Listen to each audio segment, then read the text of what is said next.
Good evening, everybody. Welcome to the cafe.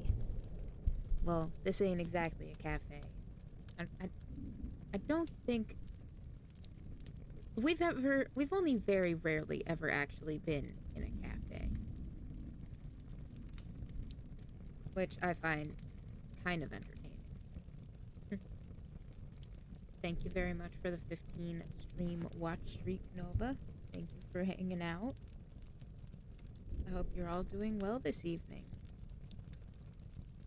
And if not, well, hopefully, feel free to kick back, relax, while I attempt to read you some stories. Now, I have this book here that I think I found it at Barnes & Noble once, I think a few years ago. Gothic Fantasy, Christmas Gothic Short Stories. And it's got a little low on the volume for myself or for the background noise. For yourself, it's because I'm being a little quiet. I'm trying to be chill and low key.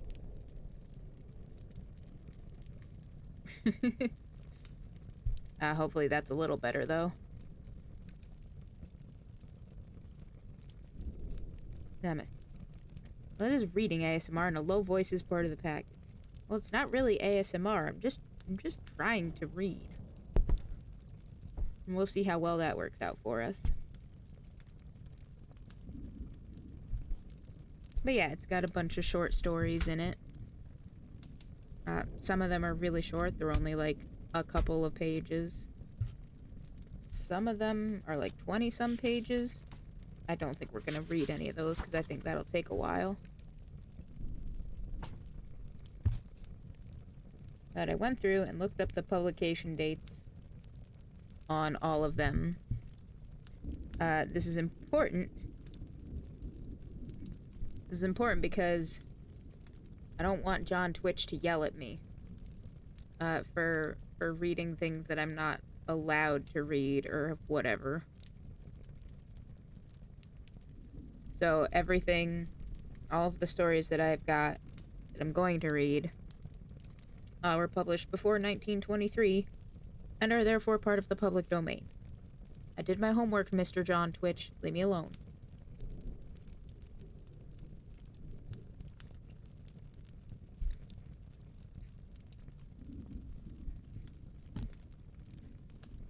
So on that note, I think we're going to start with one that in this book is 7 pages long, which probably is a little bit long because the font is pretty small. But what kind of Christmas storytelling thing would it be without some Charles Dickens?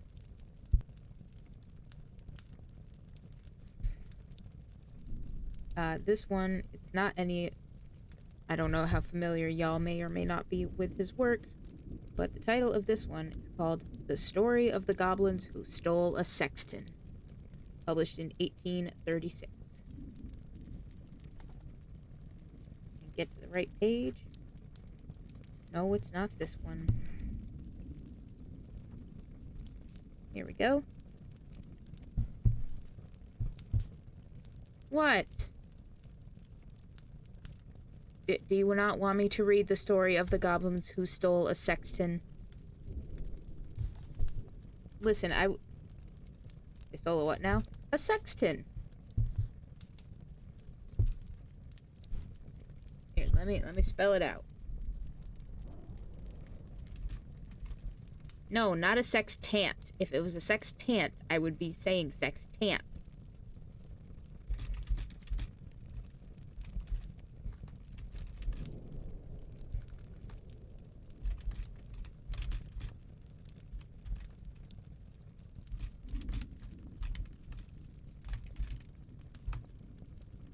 Is that?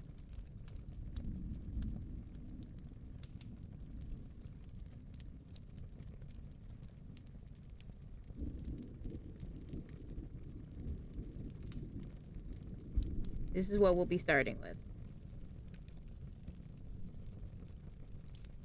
At least that was my plan because, like I said, Charles Dickens. I thought it'd be neat and thematic and whatever.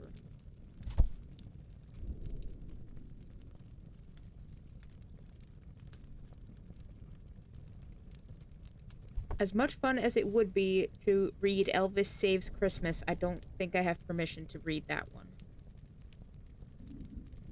So we're stuck with the goblins for now.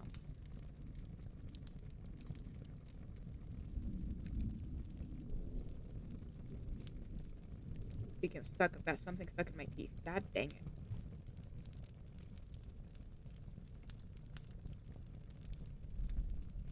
There we go. Alrighty.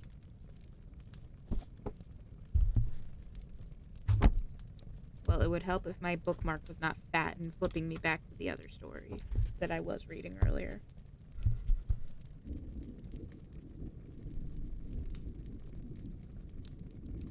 The Story of the Goblins Who Stole a Sexton by Charles Dickens.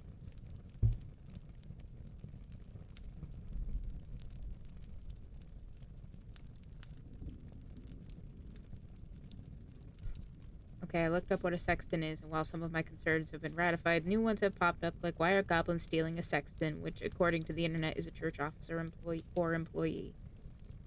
Well, maybe he, like Ebenezer Scrooge, did some fuck-ups, and the goblins are here to show him the error of his ways.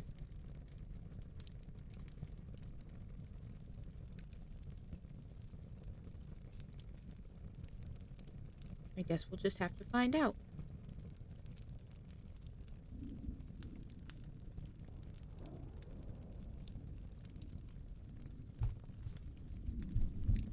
In an old abbey town, down in this part of the country, a long, long while ago. So long that the story must be a true one, because our great-grandfathers implicitly believed it. There officiated as sexton and gravedigger in the churchyard, one Gabriel Grubb.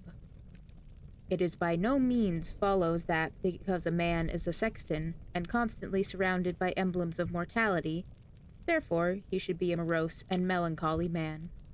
Your undertakers are the merriest fellows in the world, and I once had the honor of being on intimate terms with a mute who in private life, and off duty, was as comical and jocose a little fellow as ever chirped out a devil-may-care song, without a hitch in his memory, or drained off a good stiff glass of grog without stopping for a breath.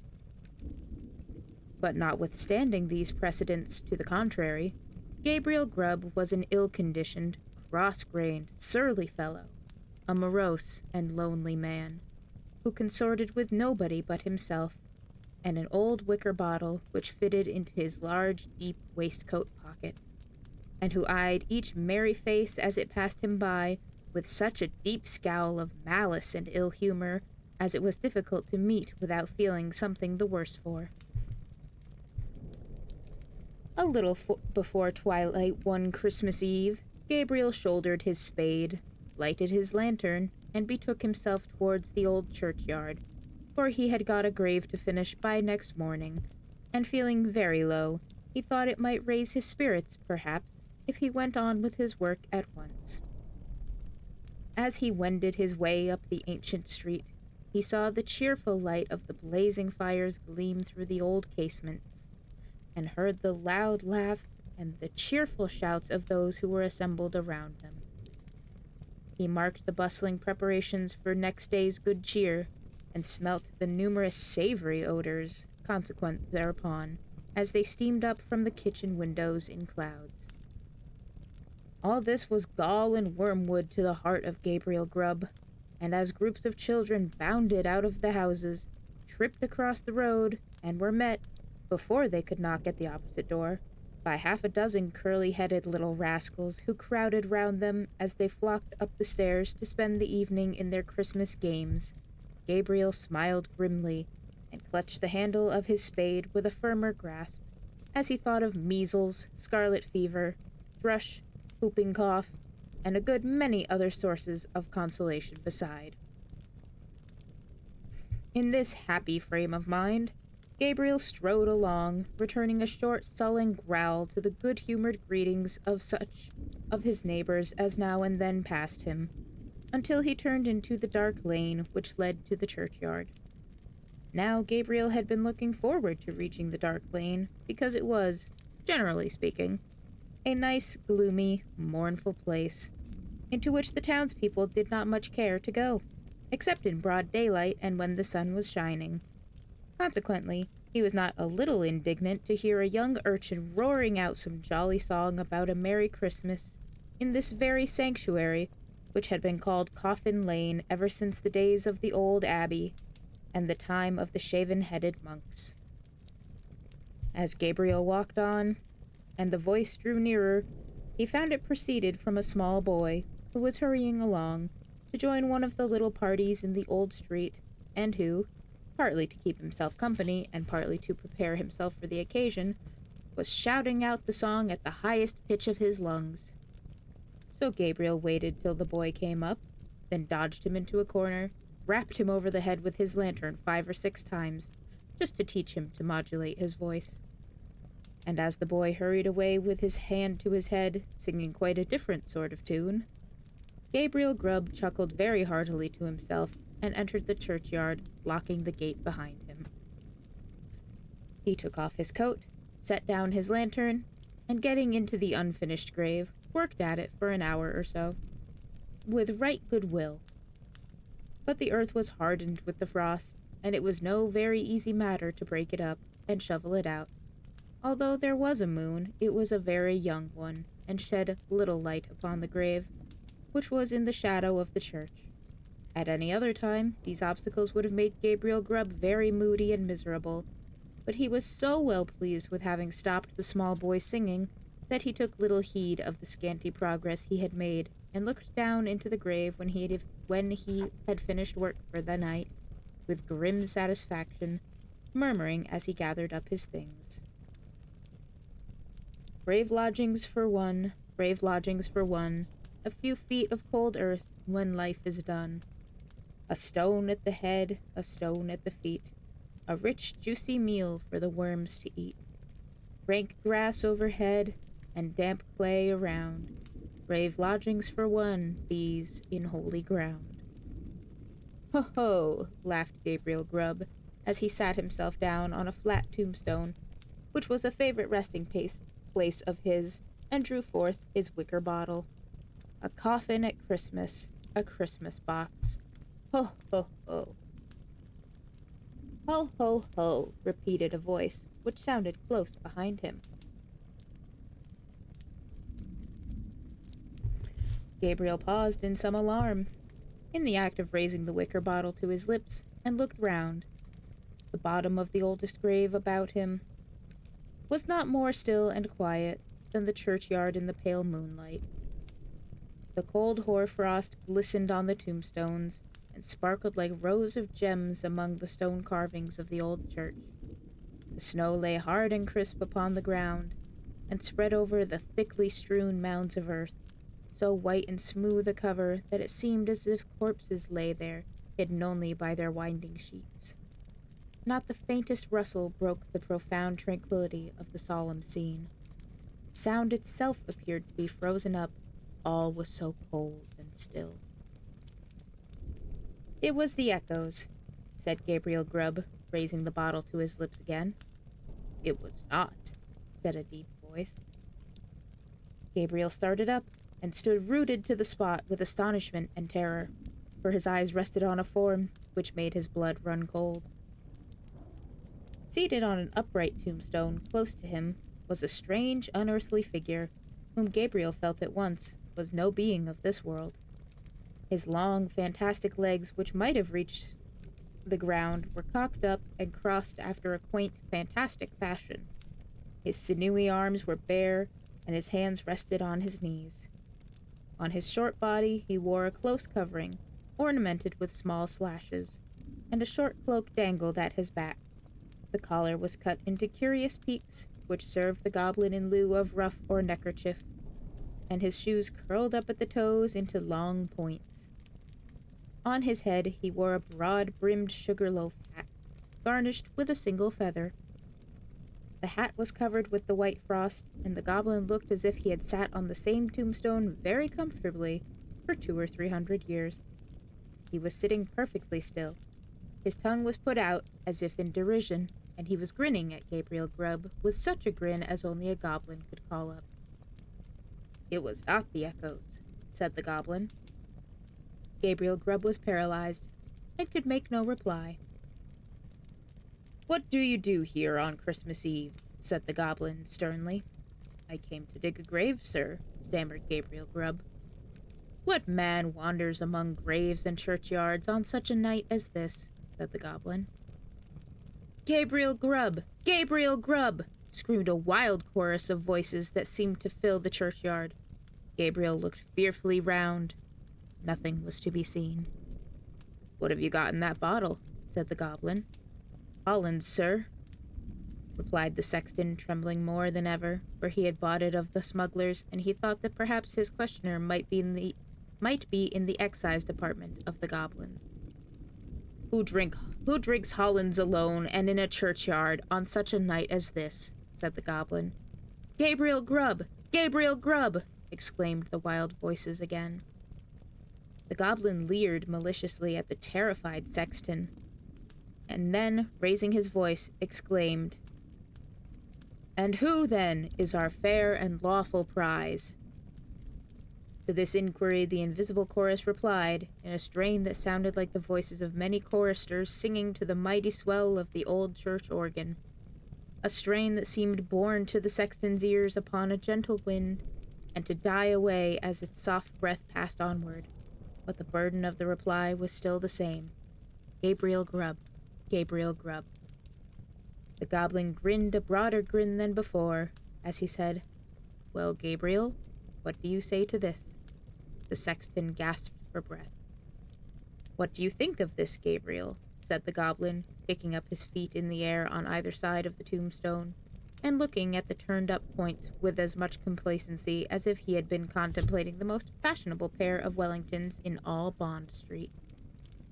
It's very curious, sir," replied the sexton, half dead with fright. "Very curious and very pretty. But I think I'll go back and finish my work, sir, if you please." "Work," said the goblin. "What work?" "The grave, sir. Making the grave," stammered the sexton. "Oh, the grave, eh?" said the goblin. "Who makes graves at a time when all other men are merry and takes a pleasure in it?" Again, mysterious voices replied, "Gabriel Grubb. Gabriel Grubb." "I'm afraid my friends want you, Gabriel," said the goblin, thrusting his tongue further into his cheek than ever, and a most astonishing tongue it was. "I'm afraid my friends want you, Gabriel," said the goblin. "Under favor, sir," replied the horror-struck sexton. "I don't think they can, sir. They don't know me, sir. I don't think the gentlemen have ever seen me, sir." "Oh, yes, they have," replied the goblin. "We know the man with the sulky face and the grim scowl that came down the street tonight, throwing his evil looks at the children and grasping his burying spade the tighter. We know the man that struck the boy in the envious malice of his heart, because the boy could be merry and he could not. We know him. We know him." Here the goblin gave a loud, shrill laugh that echoes returned 20-fold, and throwing his legs up in the air, stood upon his head, or rather upon the very point of his sugar-loaf hat, on the narrow edge of the tombstone, from whence he threw a somerset with extraordinary agility, right to the sexton's feet, at which he planted himself in the attitude in which tailors generally sit atop upon the shop-board. I am afraid I must leave you, sir," said the sexton, making an effort to move. "Leave us," said the goblin. "Gabriel Grubb is going to leave us. Ho, ho, ho." As the goblin laughed, the sexton observed for one instant a brilliant illumination within the windows of the church, as if the whole building were lighted up. It disappeared, the organ pealed forth with a lively air, and whole troops of goblins, the very counterpart of the first one, poured into the churchyard, and began playing at leapfrog with the tombstones, never stopping for an instant to take breath, but overing the highest among them, one after the other, with the most marvelous dexterity. The first goblin was a most astonishing leaper, and none of the others could come near him. Even in the extremity of his terror, the sexton could not help observing that while his friends were content to leap over the common-sized gravestones, the first one took the family vaults, iron railings and all, with as much ease as if they had been so many street posts. At last, the game reached to a most exciting pitch. The organ played quicker and quicker, and the goblins leaped faster and faster, coiling themselves up, rolling head over heels upon the ground, and bounding over the tombstones like footballs. The sexton's brain whirled around with the rapidity of the motion he beheld, and his legs reeled beneath him, as the spirits flew before his eyes, when the Goblin King, suddenly darting towards him, laid his hand upon his collar, and sank with him through the earth. When Gabriel Grubb had had time to fetch his breath, the rapidity of his descent had for the moment taken away. He found himself in what appeared to be a large cavern, surrounded on all sides by crowds of goblins, ugly and grim. In the center of the room, on an elevated seat, was stationed his friend of the churchyard, and close beside him stood Gabriel Grubb himself, without the power of motion. "Cold tonight," said the king of the goblins. "Very cold. A glass of something warm. Here." At this command, half a dozen officious goblins, with a perpetual smile upon their faces, whom Gabriel Grubb imagined to be courtiers, on that account, hastily disappeared, and presently returned with a goblet of liquid fire, which they presented to the king. "Ah," said the goblin, whose cheeks and throat were quite transparent, as he tossed down the flame, "this warms one indeed. Bring a bumper of the same for Mr. Grubb." It was in vain for the unfortunate sexton to protest that he was not in the habit of taking anything warm at night, for one of the goblins held him while another poured the blazing liquid down his throat, and the whole assembly screeched with laughter as he coughed and choked and wiped away tears which gushed plentifully from his eyes after swallowing the burning draught. "And now," said the king, fantastically poking the taper corner of his sugarloaf hat into the sexton's eye, and thereby occasioning him the most exquisite pain, "and now show the man of misery and gloom a few of the pictures from our own great storehouse." As the goblin said this, a thick cloud which obscured the further end of the cavern rolled gradually away, and disclosed, apparently at a great distance, a small and scantily furnished but neat and clean apartment. A crowd of little children were gathered round a bright fire, clinging to their mother's gown and gambolling round her chair. The mother occasionally rose and drew aside the window curtain as if to look for some expected object. A frugal meal was ready spread upon the table, and an elbow chair was placed near the fire. A knock was heard at the door. The mother opened it, and the children crowded round her and clapped their hands for joy as their father entered. He was wet and weary, and shook the snow from his garments, as the children crowded round him, seizing his cloak, hat, stick, and gloves with busy zeal, ran with them from the room. Then, as he sat down to his meal before the fire, the children climbed about his knee, and the mother sat by his side, and all seemed happiness and comfort. We're taking a brief pause to have a little hydrate and a stretch.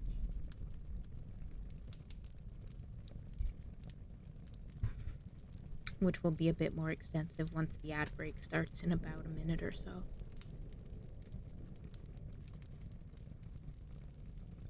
But a change came upon the view, almost imperceptibly. The scene was altered to a small bedroom, where the fairest and youngest child lay dying.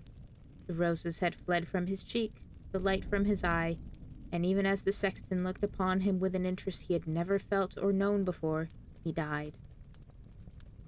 His young brothers and sisters crowded round his little bed, and seized his tiny hand, so cold and heavy, but they shrunk back from its touch, and looked with awe on his infant face, For calm and tranquil as it was, and in sleeping rest and peace as the beautiful child seemed to be, they saw that he was dead, and they knew that he was an angel looking down upon and blessing them from a bright and happy heaven.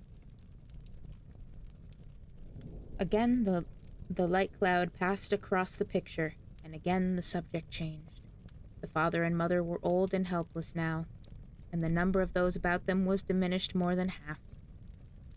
But content and cheerfulness sat on every face and beamed in every eye as they crowded round the fireside and told and listened to old stories of earlier and bygone days.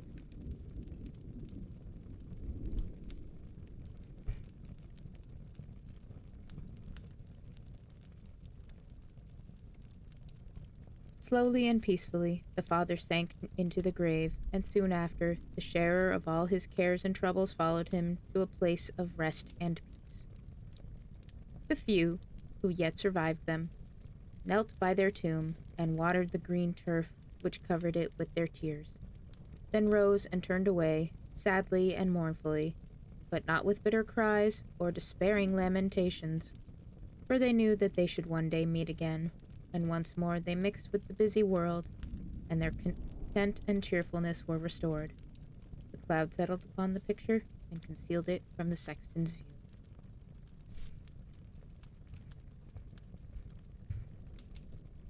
And we are in an ad break, so I'm just going to take a moment to refresh my drink, hydrate, get a stretch. We'll be back in just a moment.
Welcome back. Let's pick right back up where we left off. I know you won't be able to hear it, but there's a train going by. I'm pretty sure that is one of the sound effects we could add in Spirit City Lo-Fi Sessions. I'm not going to add it, but I just want to see. Relaxing rails. There it is.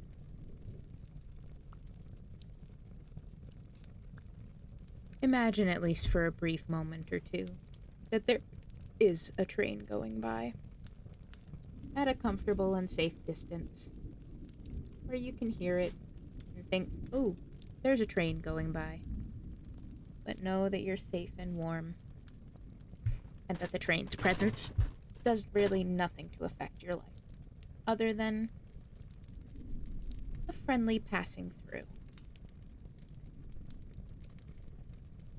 Very much unlike what Gabriel Grubb is experiencing with the goblins right now. "What do you think of that?" said the goblin, turning his large face towards Gabriel Grubb. Gabriel murmured out something about its being very pretty, and looked somewhat ashamed as the goblin bent his fiery eyes upon him. "You, a miserable man," said the goblin, in a tone of excessive contempt. "You," he appeared disposed to add more, but indignation choked his utterance. So he lifted up one of his very pliable legs, and flourishing it above his head a little, to ensure his aid, administered a good sound kick to Gabriel Grubb, immediately after which all the goblins in waiting crowded round the wretched Sexton, and kicked him without mercy, according to the established and invariable custom of the courtiers upon earth, who kick whom royalty kicks, and hug whom royalty hugs. "Show him some more," said the king of the goblins. At these words the cloud was again dispelled, and a rich and beautiful landscape was disclosed to view. There is just such another to this day, within half a mile of the old abbey town. The sun shone out from out the clear blue sky. The water sparkled beneath his rays, and the trees looked greener, the flowers more gay, beneath his cheering influence. Thank you very much for that hydrate, Belle. I do appreciate it. Let me grab that right quick.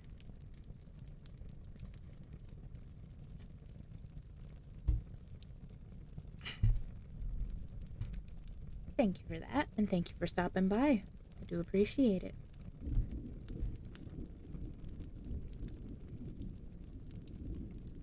The water rippled on, with a pleasant sound. The trees rustled in the light wind that murmured among their leaves. The birds sang upon the boughs, and the lark caroled on high, her welcome to the morning. Yes, it was morning, the bright, balmy morning of summer. The minutest leaf, the smallest blade of grass, was instinct with life. The ant crept forth to her daily toil. The butterfly fluttered and basked in the warm rays of the sun. Myriads of insects spread their transparent wings and reveled in their brief but happy existence. Man walked forth elated with the scene, and all was brightness and splendor. "You, a miserable man," said the king of the goblins in a more contemptuous tone than before. And again the king of the goblins gave his leg a flourish. Again it descended on the shoulders of the sexton, and again the attendant goblins imitated the example of their chief. Many a time the cloud went and came, and many a lesson it taught to Gabriel Grubb, who, although his shoulders smarted with pain from the frequent applications of the goblin's feet thereunto, looked on with an interest which nothing could diminish. He saw that men who worked hard and earned their scanty bread with lives of labor were cheerful and happy, and that to the most ignorant the sweet face of nature was a never-failing source of cheerfulness and joy. He saw those who had been delicately nurtured and tenderly brought up, cheerful under privations, and superior to suffering that would have crushed many of a rougher grain, because they bore within their own bosoms the materials of happiness, contentment, and peace.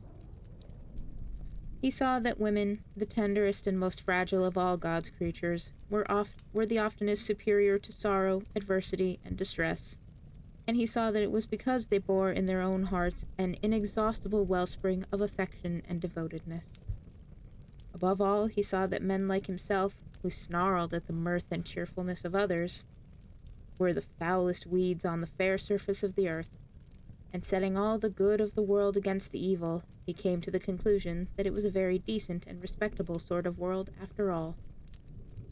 No sooner had he formed it than the cloud which had closed over the last picture seemed to settle on his senses, and lull him into repose. One by one the goblins faded from his sight, and as the last one disappeared, he sunk to sleep. The day had broken when Gabriel Grubb awoke, and found himself lying at full length on the flat gravestone in the churchyard, with the wicker bottle lying empty by his side, and his coat, spade, and lantern, all well whitened by the last night's frost, scattered on the ground. The stone on which he had first seen the goblin seated stood bolt upright before him, and the grave at which he had worked the night before was not far off. At first he began to doubt the reality of his adventures, but the acute pain in his shoulders when he attempted to rise assured him that the kicking of the goblins was certainly not ideal. He staggered again by observing no traces of footsteps in the snow on which the goblins had played at leapfrog with the gravestones. But he speedily accounted for this circumstance when he remembered that being spirits, they would leave no visible impression behind them. So Gabriel Grubb got on his feet as well as he could, for the pain in his back, and brushing the frost off his coat, put it on and turned his face towards the town. But he was an altered man, and he could not bear the thought of returning to a place where his repentance would be scoffed at, and his reformation disbelieved. He hesitated for a few moments, then turned away to wander where he might, and seek his bread elsewhere. The lantern, the spade, and the wicker bottle were found that day in the churchyard. There were a great many speculations about the sexton's fate at first, but it was speedily determined that he had been carried away by the goblins, and there were not wanting some very credible witnesses who had distinctly seen him whisked through the air on the back of a chestnut horse blind of one eye, with the hind quarters of a lion and the tail of a bear. At length all this was devoutly believed, and the new sexton used to exhibit to the curious for a trifling excuse me. The new sexton used to exhibit to the curious for a trifling emolument a good-sized piece of the church weathercock which had been accidentally kicked off by the aforesaid horse in his aerial flight, and picked up by himself in the churchyard a year or two afterwards. Unfortunately, these stories were somewhat disturbed by the unlooked-for reappearance of Gabriel Grubb himself, some 10 years afterwards, a ragged, contented, rheumatic old man. He told his story to the clergyman, and also to the mayor, and in the course of time it began to be received as a matter of history, in which form it has continued down to this very day. The believers in the weathercock tale, having misplaced their confidence once, were not easily prevailed upon to part with it again. So they looked as wise as they could, shrugged their shoulders, touched their foreheads, and murmured something about Gabriel Grubb's having drunk all the Hollands and then fallen asleep on the flat tombstone, and they affected to explain what he supposed he had witnessed in the Goblin's Cavern, by saying that he had seen the world and grown wiser. But this opinion, which was by no means a popular one at any time, gradually died off, and be the matter how it may, as Gabriel Grubb was afflicted with rheumatism to the end of his days, this story has at least one moral, if it teach no better one, and that is, that if a man turns sulky and drinks by himself at Christmas time, he may make up his mind to be not a bit the better for it, let the spirits be ever so good, or let them be even as many degrees beyond proof as those which Gabriel Grubb saw in the Goblin's Cavern.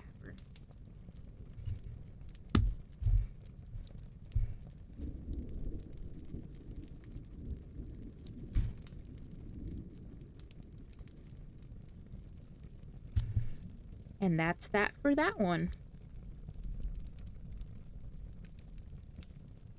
One could very much see parallels and inspirations for A Christmas Carol in that one.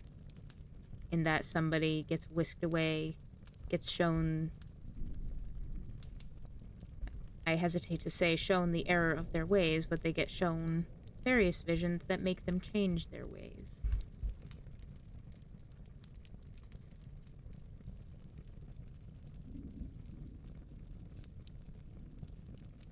This next one that I've got picked out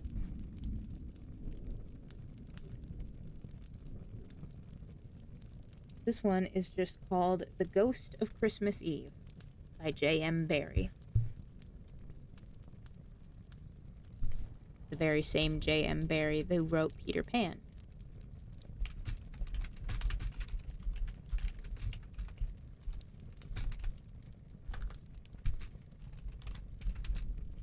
It would help if I could type correctly.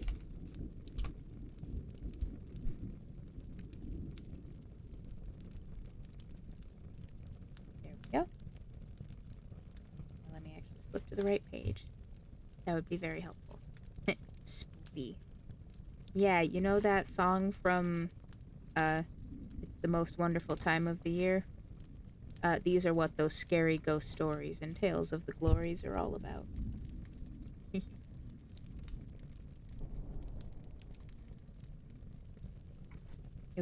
would be scary if I actually opened up to the right page without having to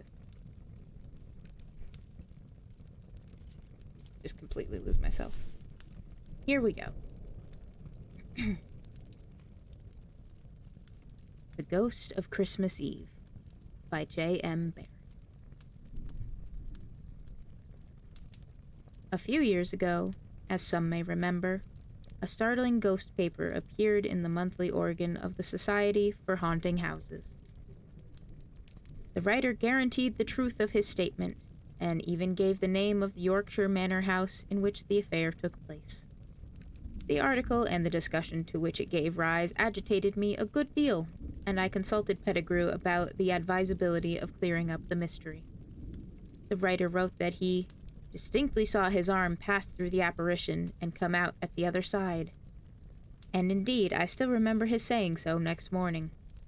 He had a scared face, but I had presence of mind to continue eating my rolls and marmalade as if my briar had nothing to do with the miraculous affair.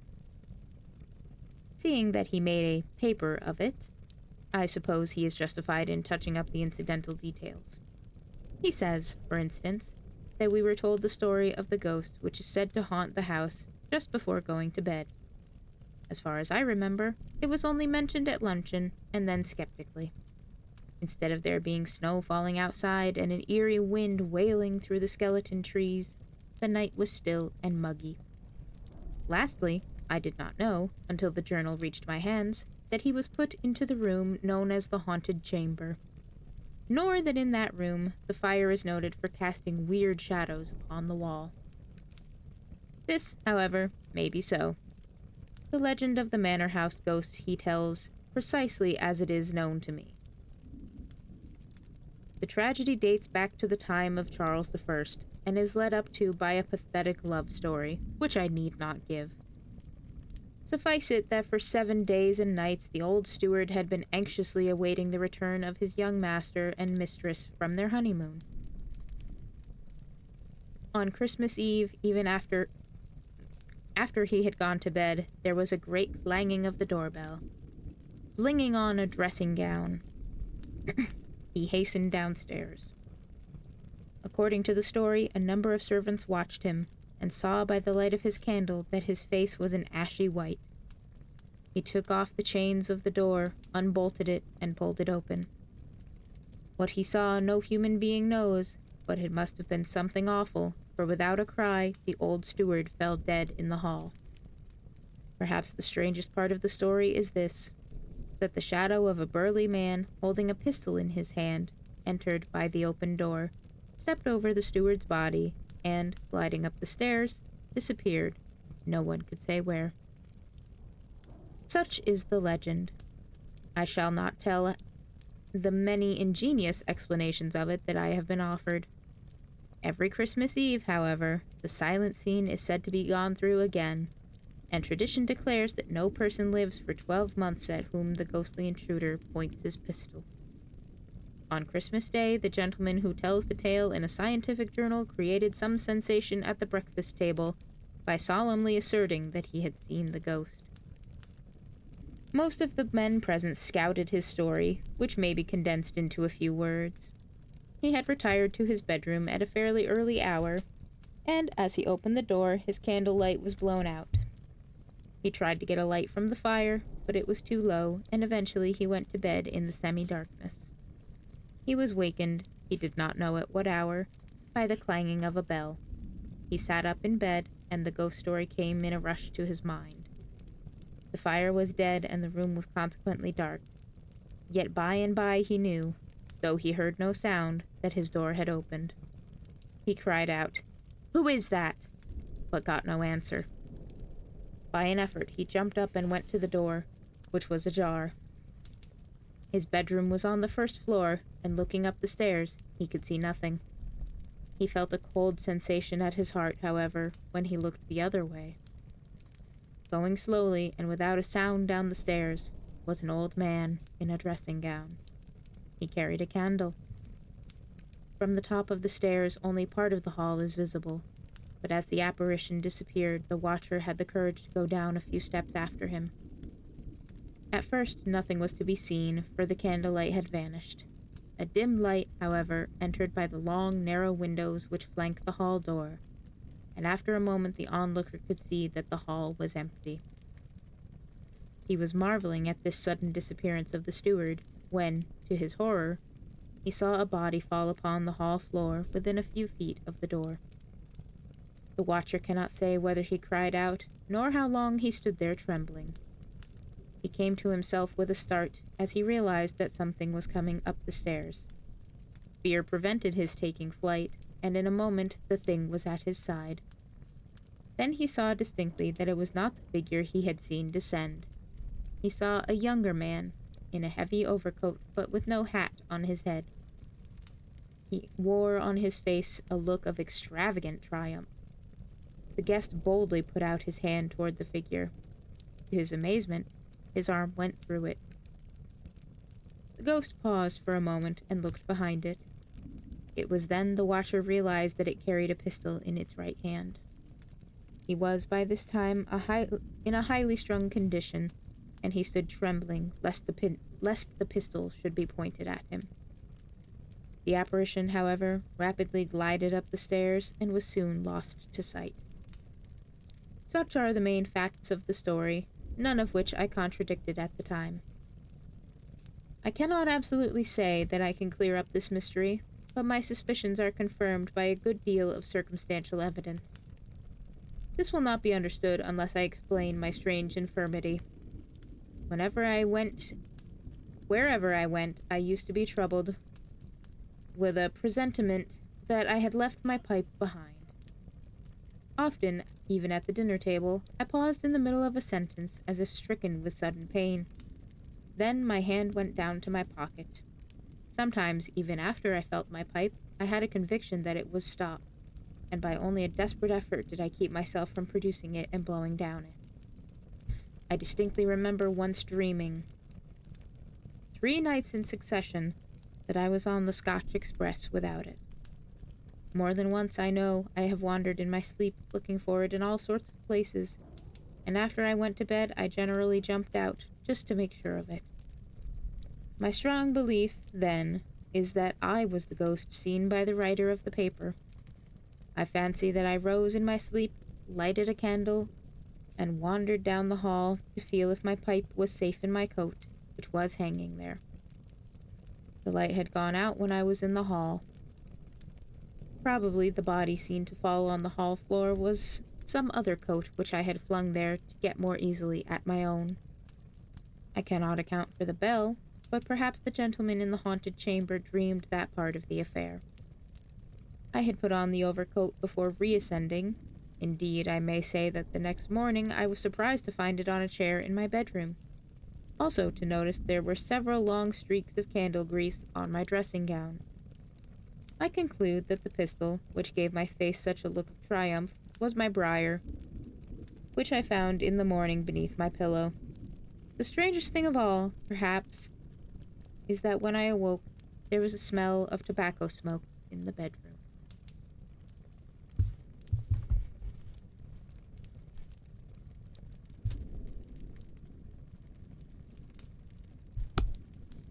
And that's the end of that one.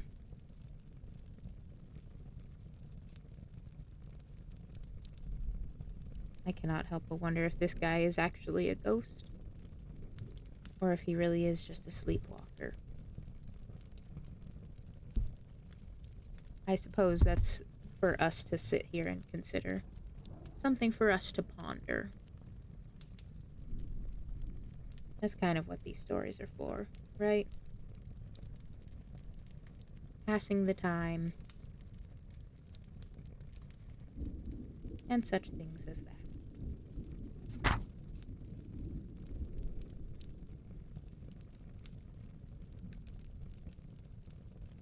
Let me see what other ones I found here.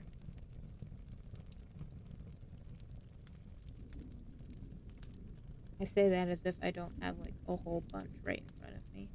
because I do.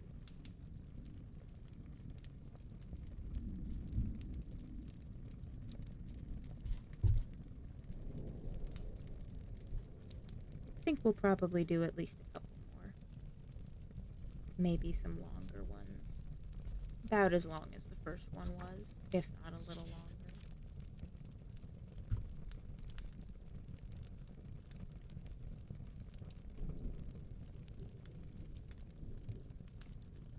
Let me look.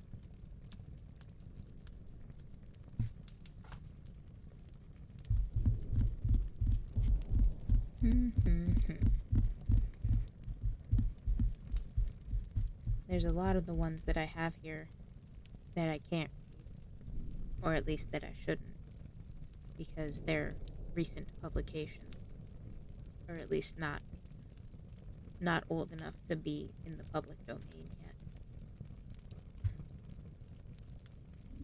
I went through and I looked up the publication dates for each of the short stories that are in this. And anyone that was done after 1923 is basically potentially subject to copyright.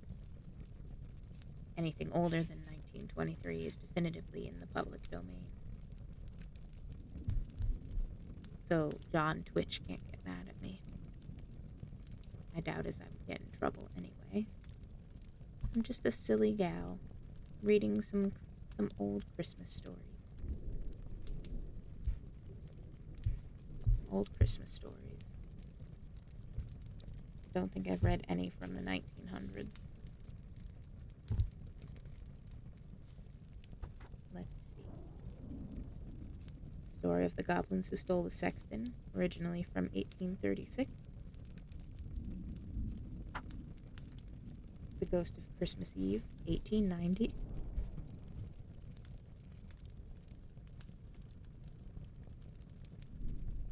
And I think this next one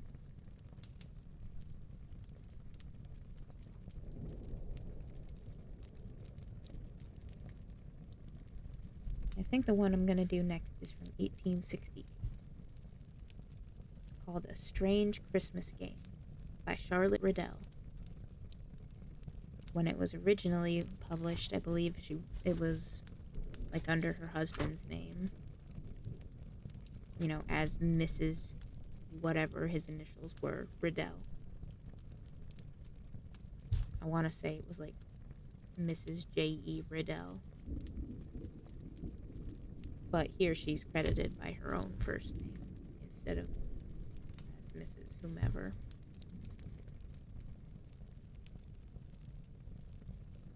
Working in a historical field, or working in history rather, such things kind of irritate me, because when I'm sitting here trying to find out information about certain people, especially women, and the various things that they've done, like a lot of women in the groups around town, women who headed things, they were only Mrs. husband's initials and married last name. And sometimes it's hard to suss out what their actual name, like what their own name was, like what their first name was.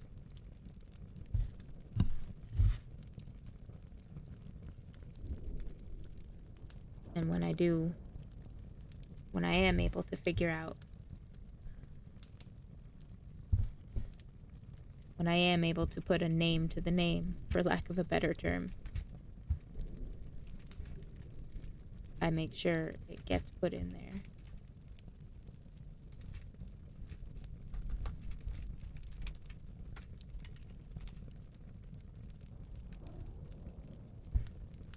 Because I like to make sure that they get the credit for the work that they did.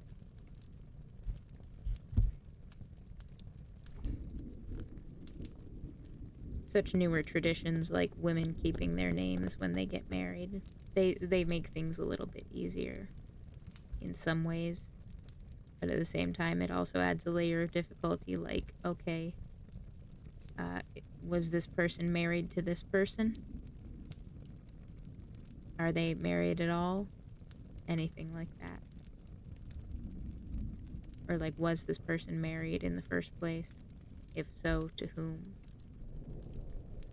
So it's sort of a this for that kind of thing.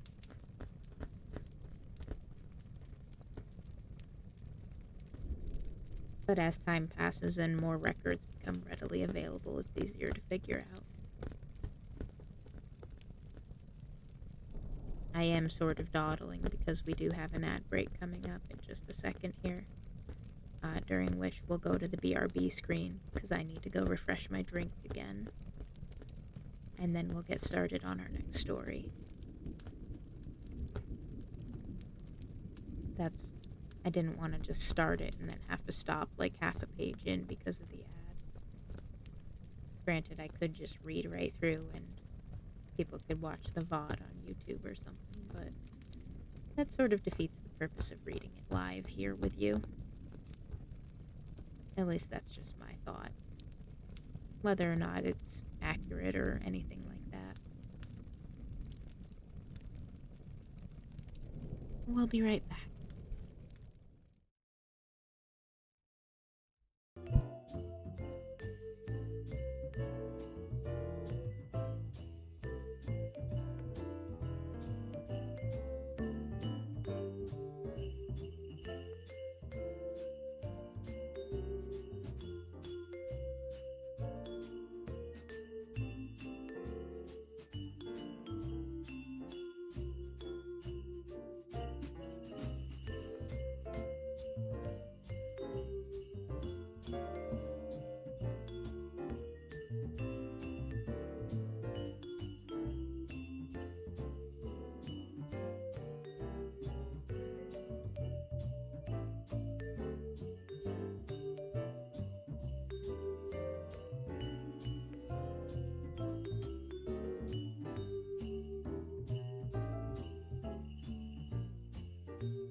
Well, that's a bit rude. I had it set to loop, and it simply did not do it. How very impolite.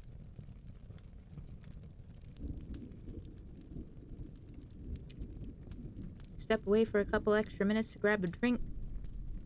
And this is what I returned to. Not what I wanted.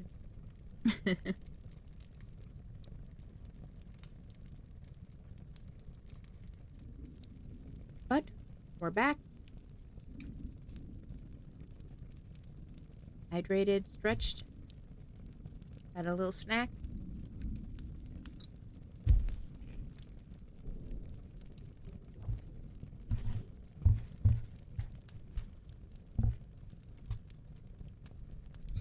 Get another good sip in before we get going.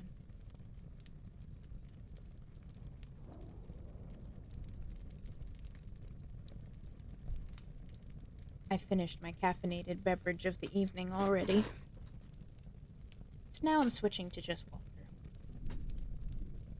Well, I say it's just water, but it's one of those, circle water bottles that you can put the flavor cartridge into. And the flavor cartridge that I have has caffeine in it. Just a little bit. Enough to say it's there.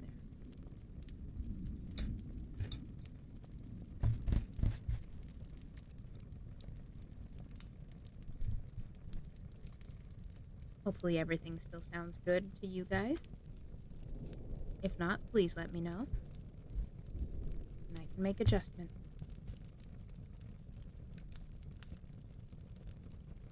Everything should still be as it was before I left, but you never know. Like to make sure. Check in.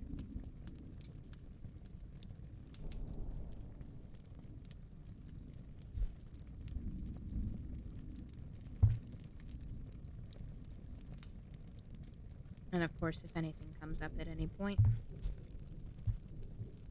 by all means, say something.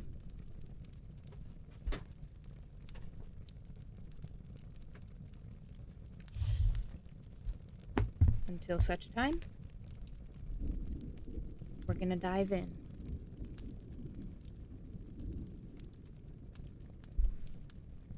To A Strange Christmas Game by Charlotte Riddell.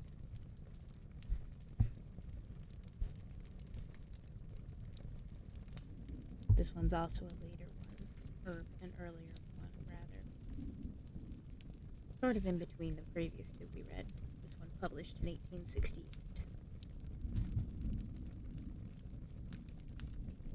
When, through the death of a distant relative, I, John Lester, succeeded to the Martingale estate, there could not have been found in the length and breadth of England a happier pair than myself and my only sister Claire.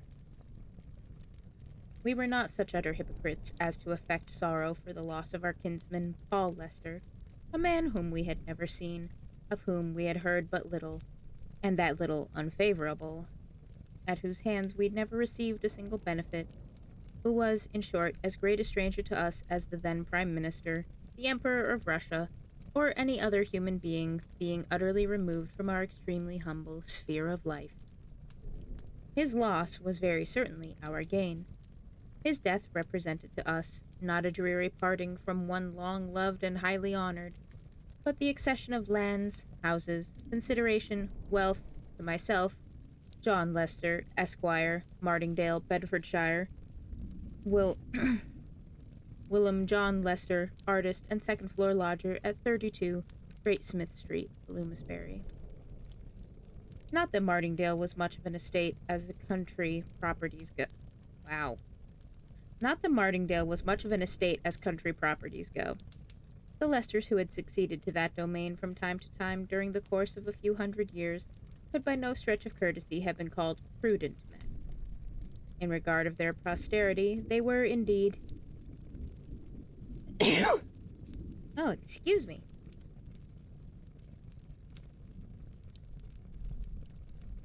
In regard of their posterity, they were indeed scarcely honest, for they parted with manors and farms, and with common rights and avowsons, in a manner at once so baronial and so unbusinesslike that Martingale at length, in the hands of Jeremy Lester, the last resident owner, melted to a mere little dot in the map of Bedfordshire. Concerning this Jeremy Lester, there was a mystery. No man could say what had become of him. He was in the oak parlor at Martingale one Christmas Eve, and before the next morning he had disappeared, to reappear in the flesh no more. Overnight, one Mr. Worley, a great friend and boon companion of Jeremy's, had sat playing cards with him until after 12 o'clock chimes. Then he took his leave of his host, and rode home under the moonlight. After that, no person, as far as could be ascertained, ever saw Jeremy Lester alive. His ways of life had not been either the most regular or the most respectable, and it was not until the new year had come without excuse me. And it was not until a new year had come in without any tidings of his whereabouts reaching the house that his servants became seriously alarmed concerning his absence. Then enquiries were set on foot concerning him, enquiries which grew more urgent as weeks and months passed without the slightest clue being obtained as to his whereabouts. Rewards were offered, advertisements inserted, but still Jeremy made no sign.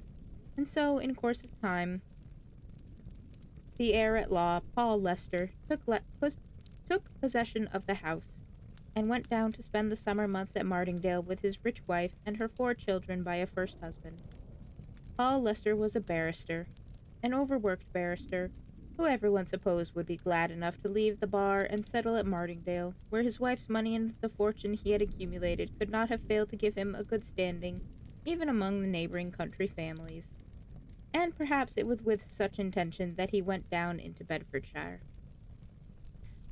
If this were so, however, he speedily changed his mind, for with the January snows he returned to London, let off the land surrounding the house, shut up the hall, put in a caretaker, and never troubled himself further about his ancestral seat. Time went on, and people began to say the house was haunted, that Paul Lester had seen something, and so forth. All which stories were duly repeated for our benefit when, 41 years after the disappearance of Jeremy Lester, Claire and I went down to inspect our inheritance. I say our because Claire had stuck bravely to me in poverty, grinding poverty, and prosperity was not going to part us now. What was mine was hers, and that she knew, God bless her, without my needing to tell her so. The transition from rigid economy to comparative wealth was in our case the more delightful also, because we had not in the least degree anticipated it.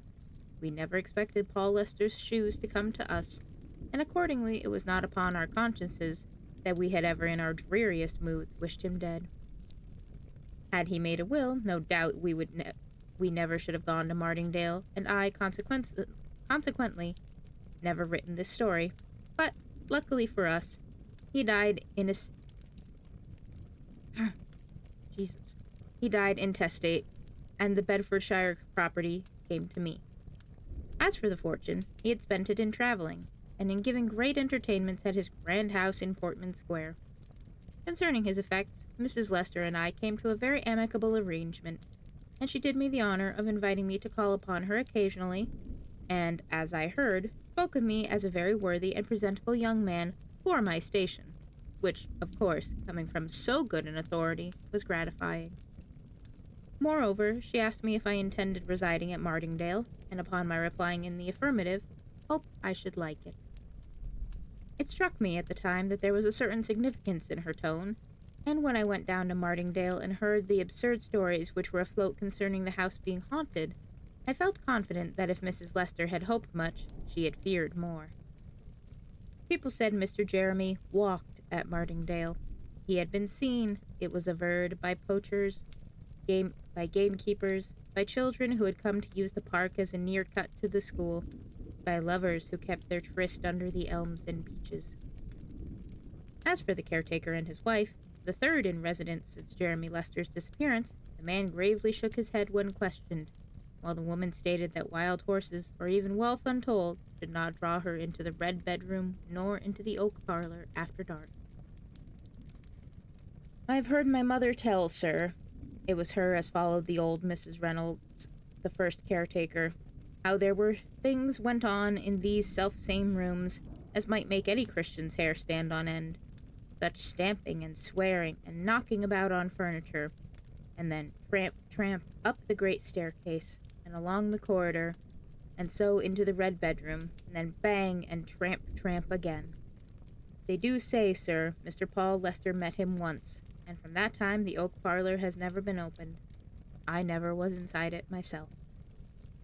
Upon hearing which fact, the first thing I did was to proceed to the oak parlor, open the shutters, and let the August sun stream in upon the haunted chamber. It was an old-fashioned, plainly furnished apartment, with a large table in the center, a smaller in a recess by the fireplace, chairs ranged against the walls, and a dusty, moth-eaten carpet upon the floor. There were dogs on the hearth, broken and rusty.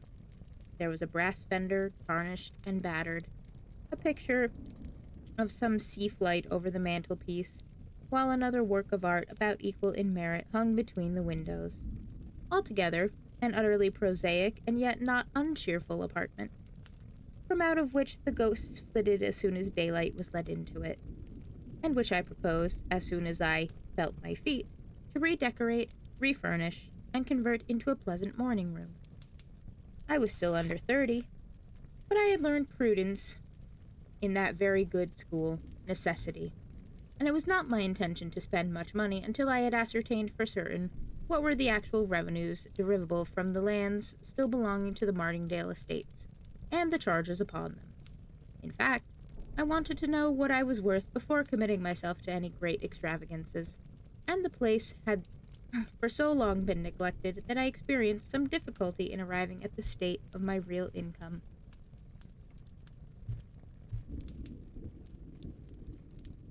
Pardon me 1 second, my nose is running from that sneeze. I need to catch it.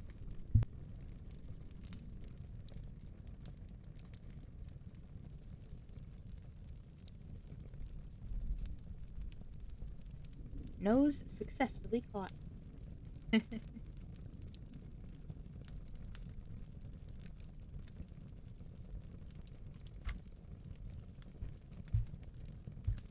But, in the meanwhile, Claire and I found great enjoyment in exploring every nook and corner of our domain, in turning over the contents of old chests and cupboards, in examining the faces of our ancestors looking down on us from the walls, in walking through the neglected gardens, full of weeds, overgrown with shrubs and birdweed, where the boxwood was 18 feet high, and the shoots of the rose trees yards long.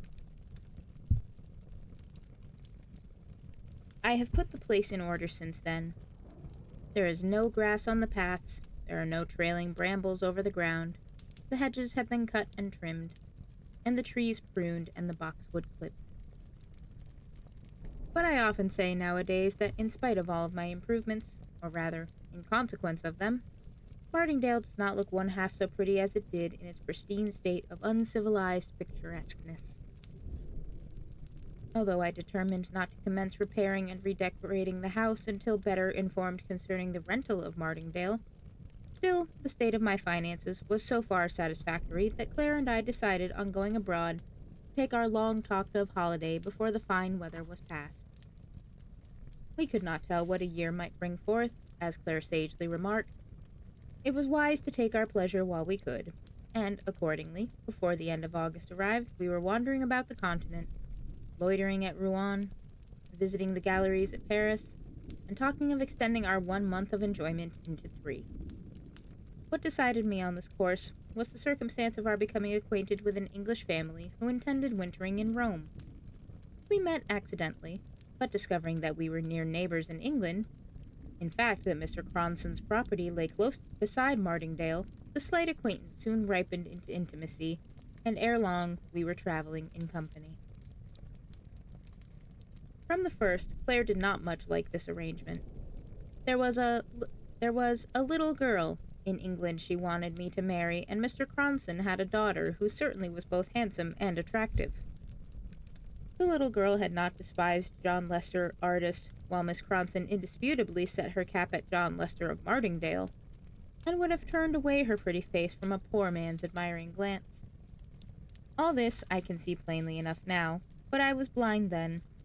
I should have proposed for Mabel, that was her name, before the winter was over, had news not suddenly arrived of the illness of Mrs. Cronson Sr. In a moment the program was changed. Our pleasant days of foreign travel were at an end. The Cronsons packed up and departed, while Claire and I returned more slowly to England, a little out of humor, it must be confessed, with each other. It was the middle of November when we arrived at Martingale, and found the place anything but romantic or pleasant.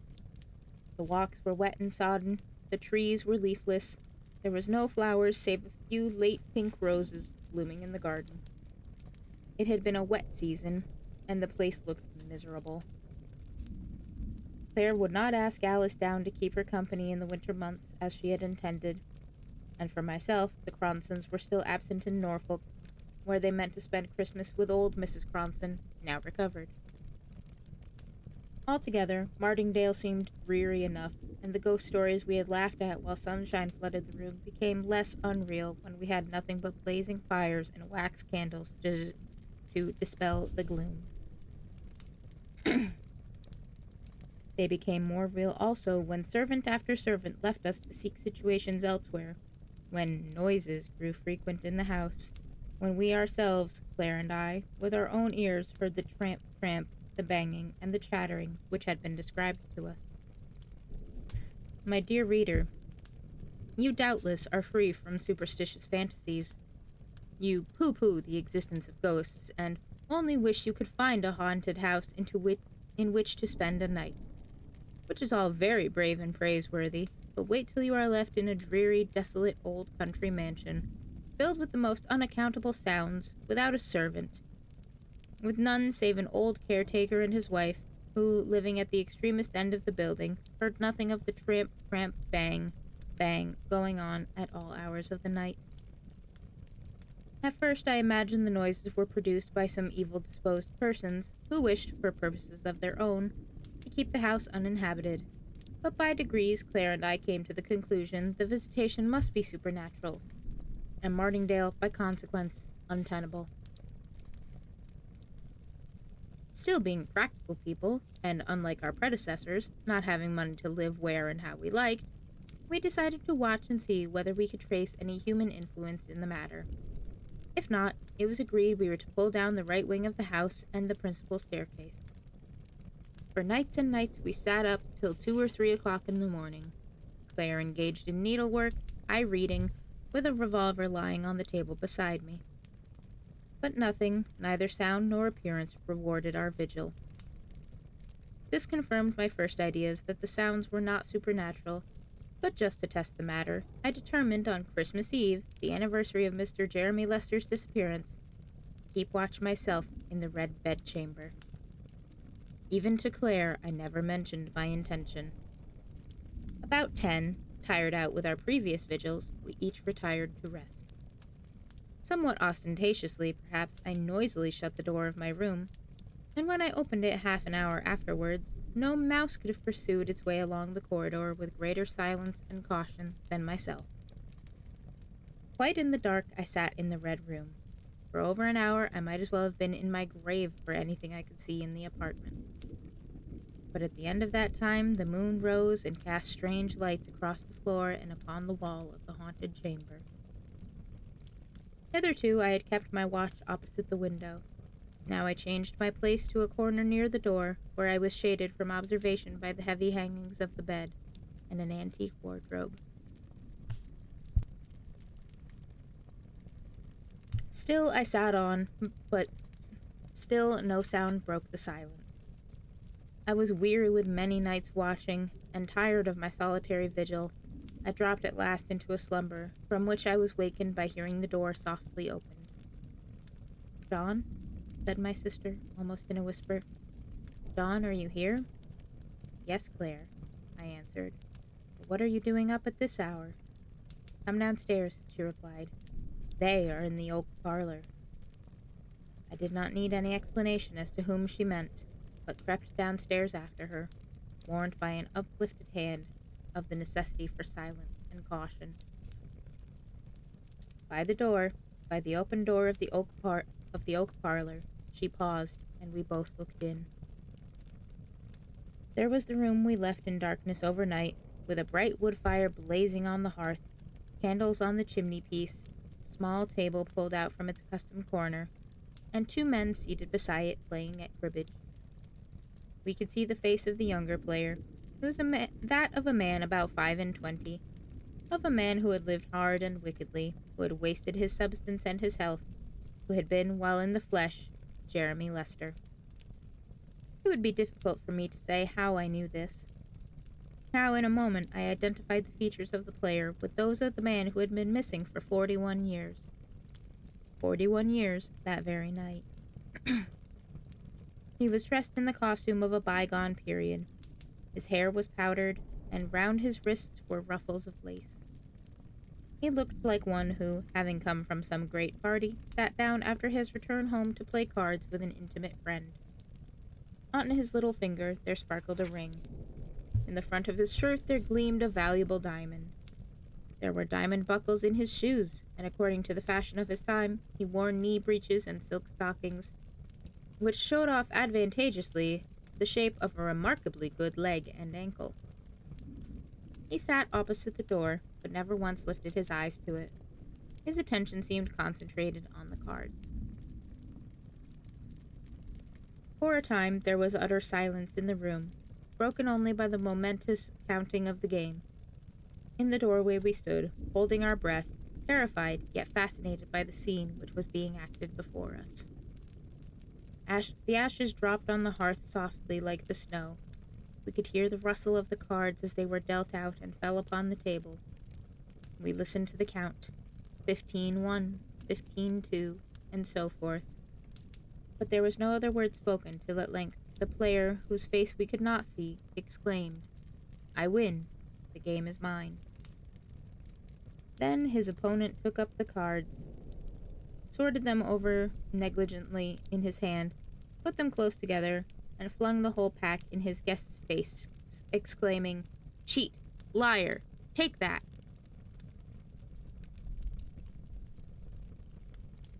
There was a bustle and confusion, a flinging over of chairs, a fierce gesticulation, and such noise of passionate voices mingling that we could not hear a sentence which was uttered. All at once, however, Jeremy Lester strode out of the room in so great a hurry that he almost touched us where we stood.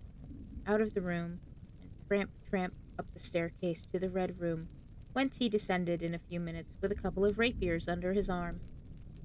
When he re-entered the room, he gave, as it seemed to us, the other man his choice of weapons, and then he flung open the window, and after ceremoniously giving place for his opponent to pass out first, he walked forth into the night air, Claire and I following.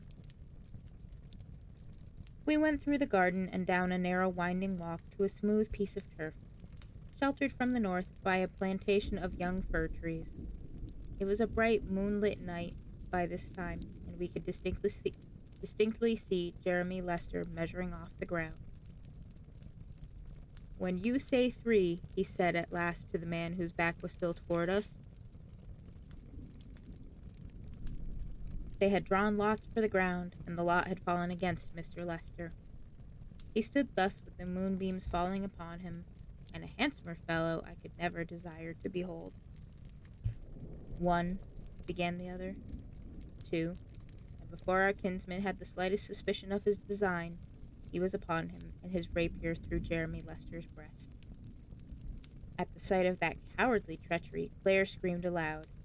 In a moment the combatants had disappeared, and the moon was obscured behind a cloud, and we were standing in the shadow of the fir plantation, shivering with cold and terror. But we knew at last what had become of the late owner of Martingale, that he had fallen, not in fair fight, but foully murdered by a false friend. When late on Christmas morning I awoke, it was to see a white world, to behold the ground and trees and shrubs all laden and covered with snow. There was snow everywhere, such snow as no person could remember having fallen for 41 years. It was on just such a Christmas as this that Mr. Jeremy disappeared, remarked the old sexton to my sister, who had insisted on dragging me through the snow to church, whereupon Claire fainted away and was carried into the vestry, where I made a full confession to the vicar of all we had beheld the previous night. At first, that worthy individual rather inclined to treat the matter lightly, but when a fortnight after the snow melted away and the fir plantation came to be examined, he confessed there might be more things in heaven and earth than his limited philosophy had dreamed of. In a little clear space just within the plantation, Jeremy Lester's body was found. We knew it by the ring and diamond buckles, and the sparkling breastpin, and Mr. Cronson, who in his capacity as magistrate came over to inspect these relics, was visibly perturbed at my narrative. Pray, Mr. Lester, did you, in your dream, see the face of the gentleman, your kinsman's opponent? No, I answered. He sat and stood with his back to us all the time. There is nothing more, of course, to be done in the matter, observed Mr. Cronson. Nothing, I replied, and there the affair would doubtless have terminated, but that a few days afterwards, when we were dining at Cronson Park, Claire all of a sudden dropped the glass of water she was carrying to her lips, exclaiming, "Look, John, there he is," rose from her seat, and with a face as white as the tablecloth, pointed to a portrait hanging on the wall. I saw him for an instant, when he turned his head toward the door as Jeremy Lester left it, she explained. That is he. Of what followed after this identification, I have only the vaguest recollection. Servants rushed hither and thither. Mrs. Cronson dropped off her chair into hysterics. Young ladies gathered round their mamma. Mr. Cronson, trembling like one in an ague fit, attempted some kind of an explanation, while Claire kept praying to be taken away. Only to be taken away. I took her away, not merely from Cronson Park, but from Martingdale. Before we left the latter place, however, I had an interview with Mr. Cronson, who said the portrait Claire had identified was that of his wife's father, the last person who saw Jeremy Lester alive. He is an old man now, finished Mr. Cronson, a man of over 80, who has confessed everything to me. You won't bring further sorrow and disgrace upon us by making this matter public. I promised him I would keep silence, but the story gradually oozed out, and the Cronsons left the country. My sister never returned to Martingdale. She is married and living in London. Though I assure her there are no strange noises in my house, she will not visit Bedfordshire, where the little girl she wanted me so long ago to think of seriously is now my wife and the mother of my children.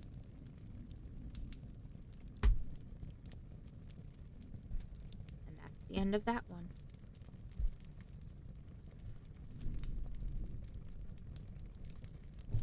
I quite like that one actually had like a resolution to it.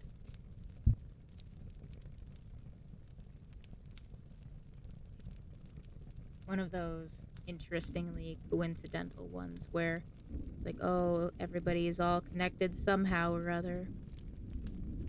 Like the friends we made on our trip around Europe, because of, their ancestors, we now came to be here. Because of the murderous actions of their ancestors, we came to be here. Very butterfly effect.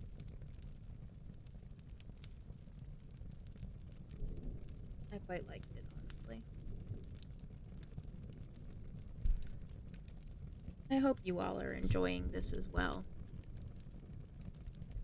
despite the occasional stumbling and bumbling. I think we'll probably pull up one more to read tonight. And then we'll call it a night.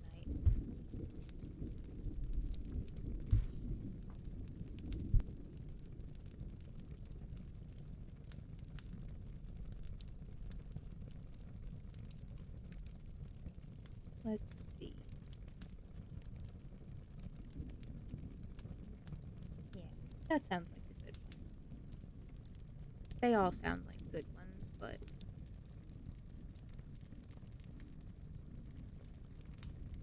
the point of the matter is that we're gonna, even just based on the title and what little I remember from when I was looking things up, I think this will be a good one. At least I hope so.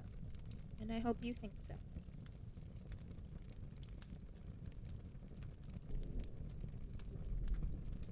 We'll get started on that one after the ad break is over.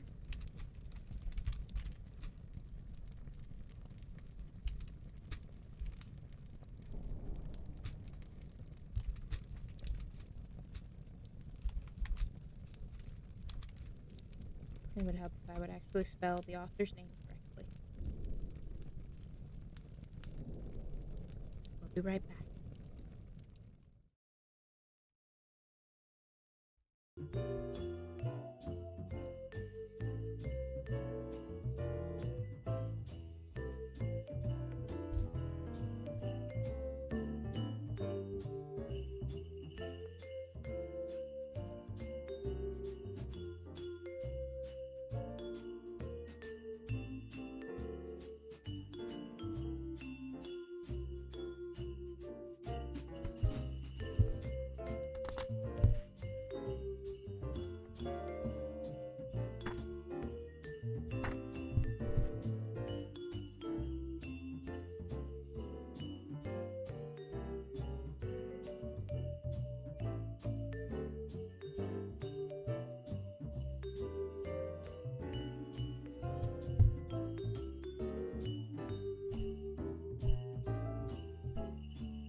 Alrighty. Welcome back.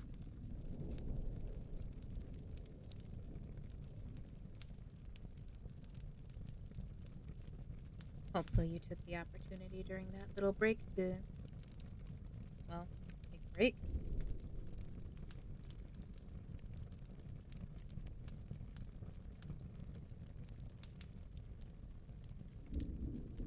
Get a good stretch. Get a snack. Get a drink. Whatever the case may be.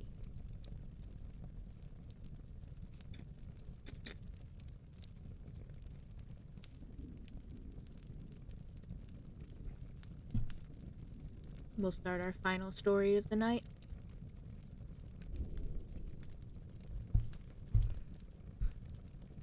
Where the Christmas Tree Grew by Mary E. Wilkins Freeman. It was afternoon recess at number 4 District School in Warner. There was a heavy snowstorm, so everyone was in the warm schoolroom, except a few adventurous spirits who were tumbling about in the snowdrift out in the yard, getting their clothes wet and preparing themselves for chidings at home. Their shrill cries and shouts of laughter floated into the schoolroom, but the small group near the stove did not heed them at all. There were 5 or 6 little girls and 1 boy. The girls, with the exception of Jenny Brown, were trim and sweet in their winter dresses and neat school aprons. They perched on the desks and the arms of the settee with careless grace, like birds. Some of them had their arms linked. The one boy lounged against the blackboard. His dark, straight-profiled face was all aglow as he talked. His big brown eyes gazed now soberly and impressively at Jenny, then gave a gay dance in the direction of the other girls. "Yes, it does. Honest," said he. The other girls nudged one another softly, but Jenny Brown stood with her innocent, solemn eyes fixed upon Earl Monroe's face, drinking in every word. "You ask anybody who knows," continued Earl. "Ask Judge Barker, ask the minister." "Oh!" cried the little girls, but the boy shook his head impatiently at them. "Yes," said he. "You just go and ask Mr. Fisher tomorrow, and you see what he'll tell you. Why, look here." Earl straightened himself and stretched out an arm like an orator. "It's nothing more than reasonable that Christmas trees grow wild with the presents on all 'em. What sense would there be in 'em if they didn't, I'd like to know? They grow in different places, of course, but these around here grow mostly on the mountain over there. They come up every spring, and they all blossom out about Christmas time, and folks go hunting for 'em to give to the children. Father and Ben are over on the mountain today." "Oh, oh!" cried the little girls. I guess they are," amended Earl, trying to put his feet on the boundary, the line of truth. "I hope they'll find a full one." Jenny Brown had a little, round, simple face. Her thin, brown hair was combed back and braided tightly in one tiny braid tied with a bit of shoestring. She wore a nondescript gown, which nearly trailed behind and showed in front her little coarsely shod feet, which toed in helplessly. The gown was of a faded green color. It was scalloped and bound around the bottom, and had some green ribbon bows down the front. It was, in fact, the discarded polonaise of a benevolent woman, who aided the poor substantially, but not tastefully. Jenny Brown was 8, and small for her age. A strange, gentle, ignorant little creature, never doubting the truth of what she was told, which sorely tempted the other children to impose upon her. Standing there in the schoolroom, that stormy recess, in the midst of that group of wiser, richer, mostly older girls, and that one handsome, mischievous boy, she believed every word she heard. This was her first term at school, and she had never before seen much of other children. She had lived her 8 years all alone at home with her mother, and she had never been told about Christmas. Her mother had other things to think about. She was a dull, spiritless, reticent woman who had lived through much trouble. She worked, doing washings and cleanings, like a poor, feeble machine that still moves but has no interest in its motion. Sometimes the Browns had almost enough to eat. At other times they half-starved. It was half-starving time just then. Jenny had not had enough to eat that day. There was a pinched look on the little face upturned toward Earl Monroe's. Earl's words gained authority by coming from himself. Jenny had always regarded him with awe and admiration. It was much that he should speak at all to her. Earl Monroe was quite the king of this little district school. He was the son of the wealthiest man in town. No other boy was so well dressed, so gently bred, so luxuriously lodged and fed. Earl himself realized his importance, and had at times the loftiness of a young prince in his manner. Occasionally, some independent urchin would bristle with democratic spirit and tell him to his face that he was stuck up, and that he hadn't so much more to be proud of than other folks, that his grandfather wasn't anything but an old rag man. Then Earl would wilt. Arrogance in a free country is likely to have an unstable foundation. Earl tottered at the mention of his paternal grandfather, who had given the first impetus to the family fortune by driving a tin cart about the country. Moreover, the boy was really pleasant and generous-hearted, and had no mind, in the long run, for lonely state and disagreeable haughtiness. He enjoyed being lordly once in a while. That was all. He did now, with Jenny. He eyed her with a gay condescension, which would have greatly amused his tin peddler grandfather.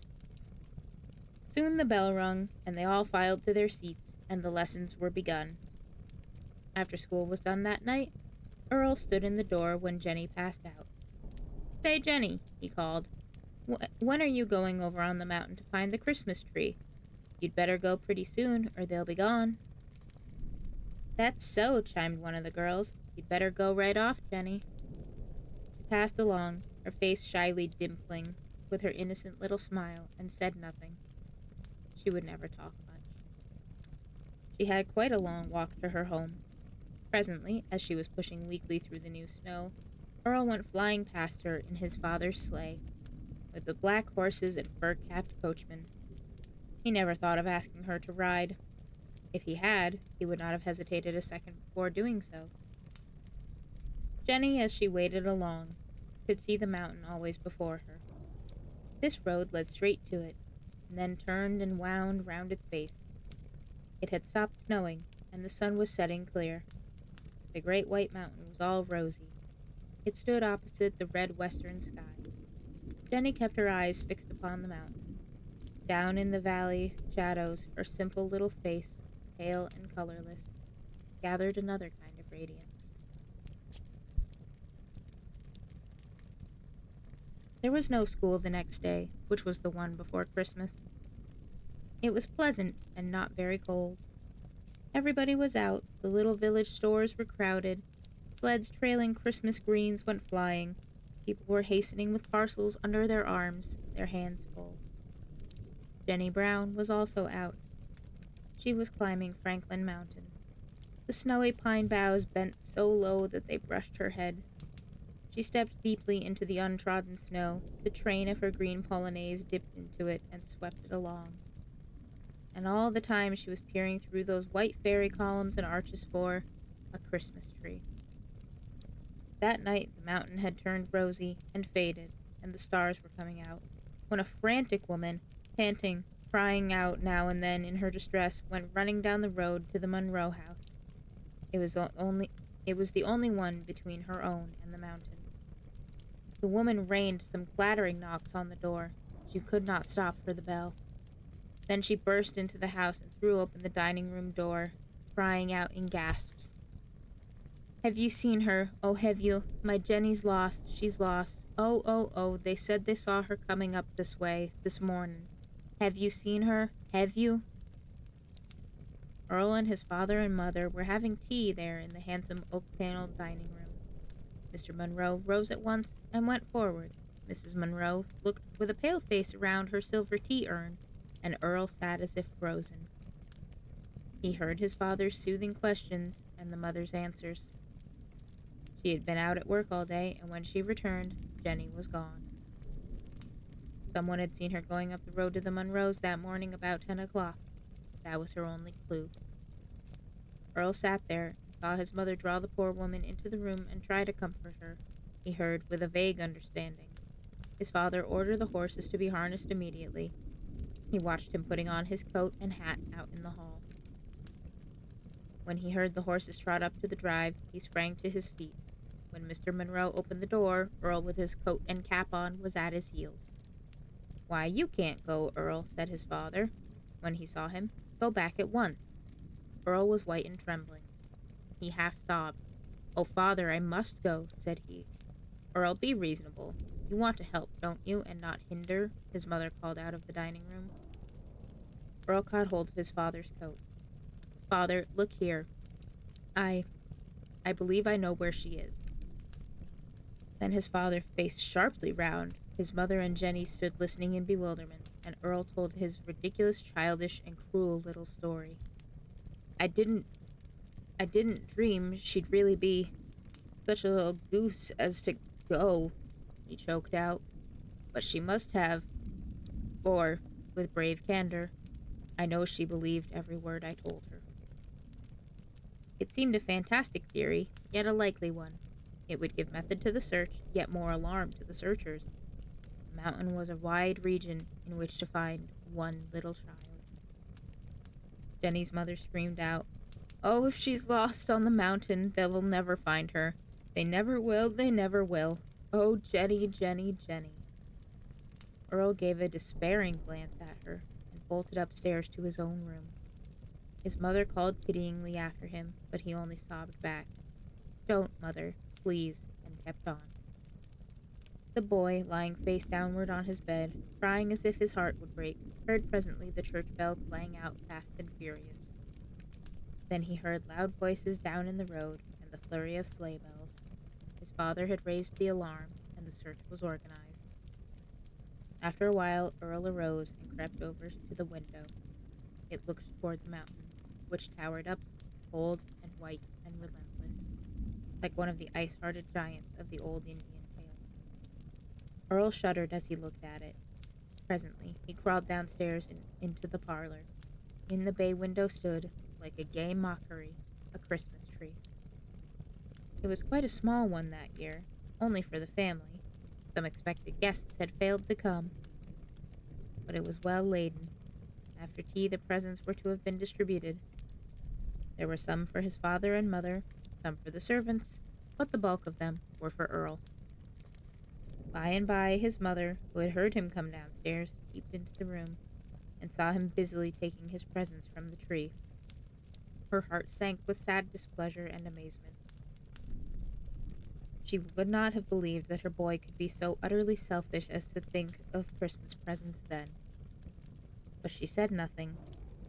She stole away, returned to poor Mrs. Brown, whom she was keeping with her. Still she continued to think of it all that long, terrible night, when they sat there waiting, listening to the signal horns over on the mountain. Morning came at last, and Mr. Monroe with it. No success so far. He drank some coffee and was off again. That was quite early. An hour or two later, the breakfast bell rang. Earl did not respond to it, so his mother went to the foot of the stairs and called him. There was a stern ring in her soft voice. All the time she had in mind his heartlessness and greediness over the presents. When Earl did not answer, she went upstairs and found that he was not in his room. Then she looked in the parlor and stood staring in bewilderment. Earl was not there, but neither were the Christmas tree and his present. They had vanished bodily. Just at that moment, Earl Monroe was hurrying down the road. He was dragging his big sled, on which were loaded his Christmas presents and the Christmas tree. On top of the tree, trailed in the snow, its branches spread over the sled on either side and rustled. It was a heavy load, but Earl tugged manfully in an enthusiasm of remorse and atonement. A fantastic, extravagant atonement, planned by that same fertile fancy which had invented that story for poor little Jenny, but instigated by all the good, repentant impulses in the boy's nature.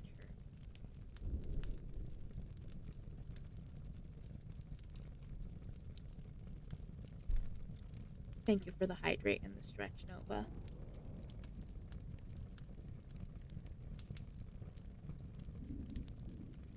On every one of those neat parcels, above his own name, was written in his big, crooked, childish hand, "Jenny Brown, from." Earl Monroe had not saved one Christmas present for himself.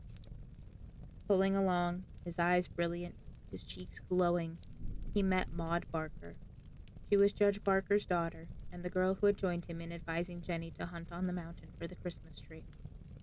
Maud stepped along, placing her trim little feet with dainty precision. She wore some new high-buttoned overshoes. She also carried a new beaver muff, but in one hand only. The other dangled mittenless at her side. It was pink with cold, but on its third finger sparkled a new gold ring with a blue stone in it. "Oh, Earl," she called out, "have they found Jenny Brown? I was going up to your house to—" "Why, Earl Monroe, what have you got there?" "I'm carrying my Christmas presents up and the tree to carrying my Christmas presents and the tree up to Jenny's, so she'll find 'em when she comes back," said the boy, flushing red. There was a little defiant choke in his voice. "Why, what for?" "I rather think they belong to her more'n they do me, after what's happened." "Does your mother know?" "No, she wouldn't care. She'd think I was only doing what I ought." "All of 'em?" queried Maud, feebly. "You don't suppose I'd keep any back?" Maud stood staring. It was beyond her little philosophy. Earl was passing on when a thought struck him. "Say, Maud, he cried eagerly. Haven't you something you can put in? Girls' things might please her better, you know. Some of mine are rather queer, I'm afraid. Well, what have you got? Demanded Maud. Well, some of the things are well enough. There's a lot of candy and oranges and figs and books. There's one by Jules Verne I guess she'll like. But there's a great big jackknife and a brown velvet bicycle suit. Why, Earl Munro, what could she do with a bicycle suit? I thought maybe she could rip the seams to 'em and sew 'em some way, get a basque cut or something. Don't you suppose she could? Earl asked anxiously. I don't know. Her mother could tell, said Maud. Well, I'll hang it on anyhow. Maud, haven't you anything to give her? I don't know. Earl eyed her sharply. Isn't that muff new? Yes. And that ring? Maud nodded. She'd be delighted with 'em. Oh, Maud, put 'em in. Maud looked at him. Her pretty mouth quivered a little. Some tears twinkled in her blue eyes. I don't believe my mother would let me, faltered she. You, come with me and I'll ask her. All right, said Earl, with a tug at his sled rope. He waited with his load in front of Maud's house until she came forth, radiant, lugging a big basket. She had her last winter's red cashmere dress, a hood, some mittens, cake and biscuit, and nice slices of cold meat. Mother said these would be much more suitable for her, Maud said with a funny little imitation of her mother's manner. Over across the street, another girl stood at the gate waiting for news. Have they found her? She cried. Where are you going with all those things? Somehow, Earl's gorgeous romantic impulse spread like an epidemic. This little girl soon came flying out with her contribution. Then there were more. Quite a little procession filed finally down the road to Jenny Brown's house. The terrible possibilities of the case never occurred to them. The idea never entered their heads that little innocent, trustful Jenny might never come home to see that Christmas tree which they set up in her poor home. It was with no surprise, whatever they saw, about noon, Mr. Monroe's sleigh, containing Jenny and her mother and Mrs. Monroe, drive up to the door. Afterwards, they heard how a woodcutter had found Jenny crying, over on the east side of the mountain at sunset, and taken her home with him. He lived 5 miles from the village, and was an old man, not able to walk so far that night to tell them of her safety. His wife had been very good to the child. About 11 o'clock, some of the searchers had met the old man plodding along the mountain road with the news. They did not stop for this now. They shouted to Jenny to come in, quick. They pulled her with soft violence into the room where they had been at work. Then the child stood with her hands clasped, staring at the Christmas tree. All too far away had she been searching for it. The Christmas tree grew not on the wild mountainside in the lonely woods, but at home, close to warm, loving hearts, and that was where she found it.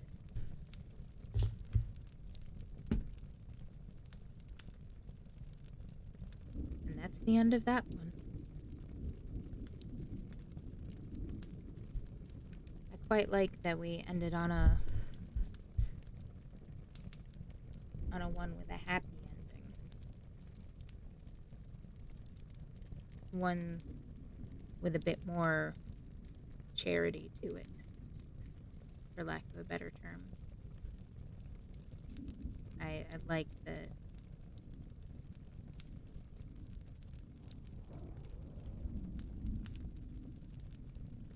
quite like the whole message that came.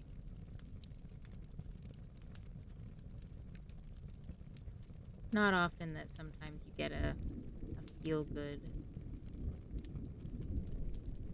kind of message in a spooky Christmas, Gothic Christmas story. Once we were getting toward the end there, I was starting to fear the worst myself. I hadn't read that before.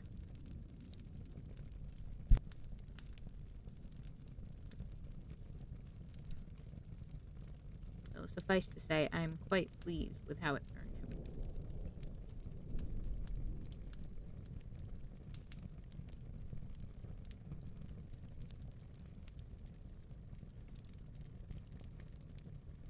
And on that note, we're gonna call it a night.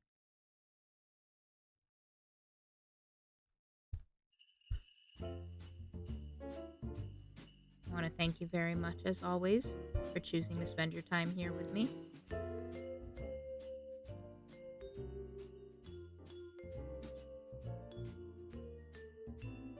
As always, I really do appreciate it. Yay, I did it again. Oh no, Gavin.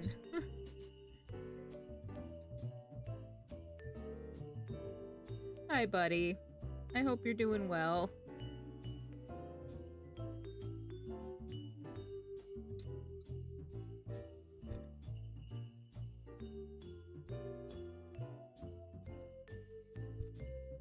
I hope you're doing well despite the showing up right at the end again, which I find quite entertaining, honestly.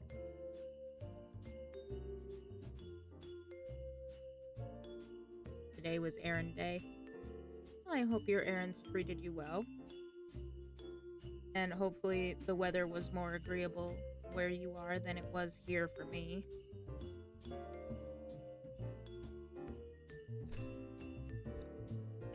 We got a solid few inches of snow where I'm at, and they aren't always the greatest at keeping the roads clear, to be honest.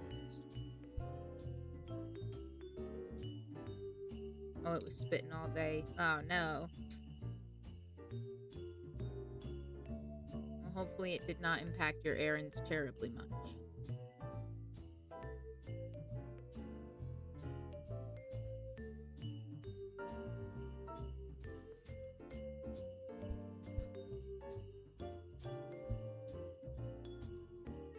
And if it did, hopefully they can be made up at another point. Not really, so it was fine. Well, that's good. I'm glad to hear that.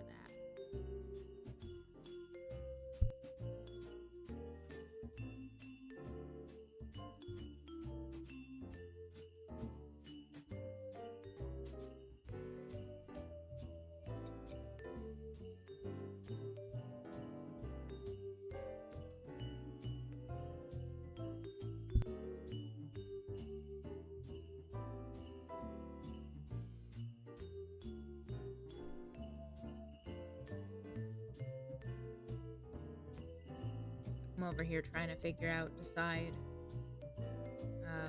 where to go. I hope you and Mr. Desk have a good night. Thank you, Gavin. I hope you do too. Hopefully tomorrow's a better day with less weather, less inclement weather. That's what I'm trying to say.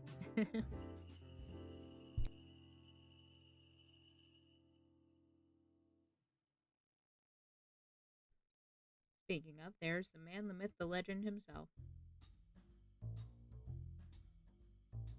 God dang it, YouTube. I hit the loop button on this.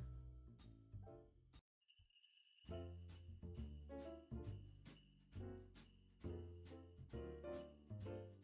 don't want to loop the playlist. I want to loop the video.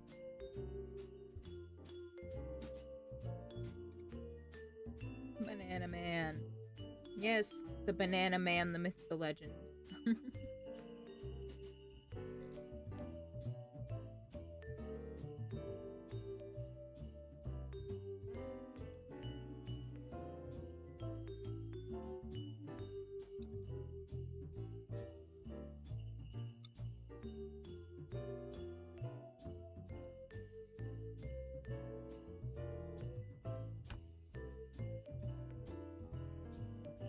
I think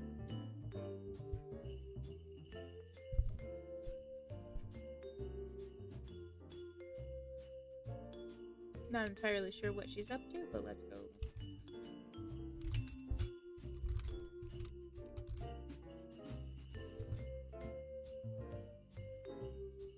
We're gonna go raid Penelope, who is still in the middle of her subathon. It's been going on for like forever. It doesn't look like it's stopping anytime soon. There's still over 500 hours on it. On day 300, 9th longest subathon. I dare say that's pretty impressive. So yeah, I'm not 100% sure what she's up to, but let's go say hi and find out. For those who do not know, she is also an 18-plus streamer. I think mostly for innuendos and swears and stuff, but you get the idea.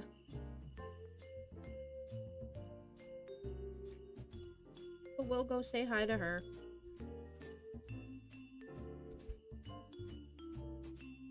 And go hang out for a bit. Or not. Entirely up to you.